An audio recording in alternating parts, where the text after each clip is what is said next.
Hey kids, today we are going to have a quick recap of chapter number 2, Know Your Computer. I know that you all have studied this chapter before the holidays, but yet there is a need of recapitulation so that you don't forget the basic concepts.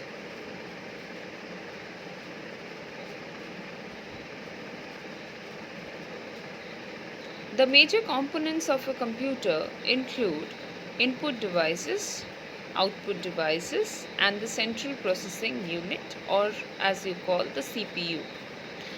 We all know that the devices which are used to give data to the computer for further processing are called input devices.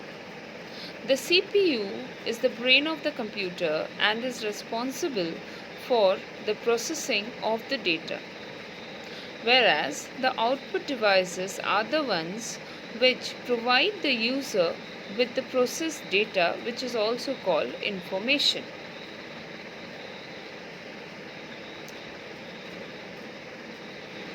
The computer works in three basic steps, that is input, process and output. This methodology is called the IPO cycle. As you can see in the figure, the input unit or the input devices like keyboard and mouse are used to give data to the CPU for processing. The CPU processes the data and stores it in the memory unit, and when required or asked by the user, it is provided by the CPU to the output unit like the monitor and printer to the users. Now let's know about the CPU or the central processing unit. The CPU is the brain of the computer and has two parts, that is the control unit or CU, the arithmetic and logic unit or ALU.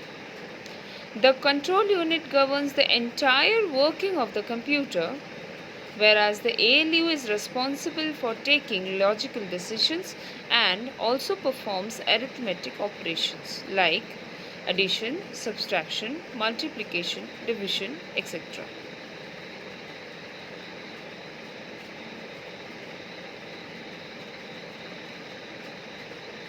The computer memory. The memory of the computer is responsible for storing data.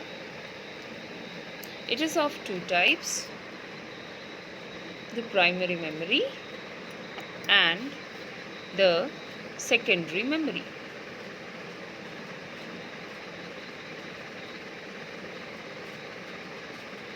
As you can see in the figure, the primary memory is of two types, RAM and ROM, and the secondary memory is of various types, that is floppy disk, hard disk, CD, DVD, pen drives, etc.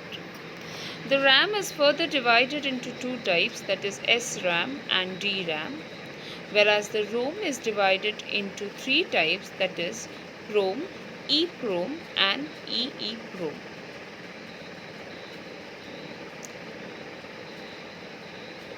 The primary memory of the computer is the internal memory of the computer. It is of two types, the random access memory and the read-only memory. RAM is a volatile memory as it loses the data stored into it once the power goes off, whereas the ROM is the non-volatile memory of the computer and it stores data permanently. There is another difference between RAM and ROM, that is, ROM, as its name suggests, is a read-only memory, whereas the RAM is a read-write memory.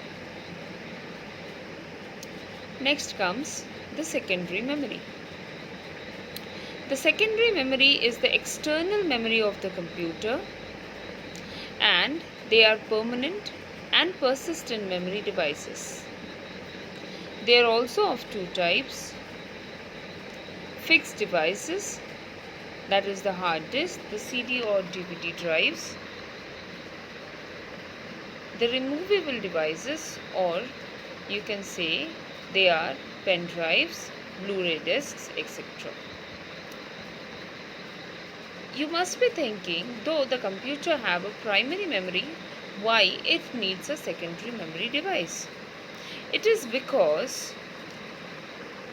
the secondary memory devices are non-volatile in nature, meaning they can retain their contents without the need of a power supply.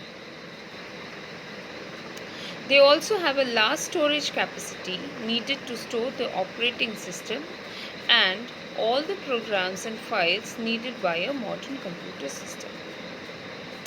With this, we end up with a recapitulation of chapter number 2, and I hope that you all are reminded with what we studied before the holidays.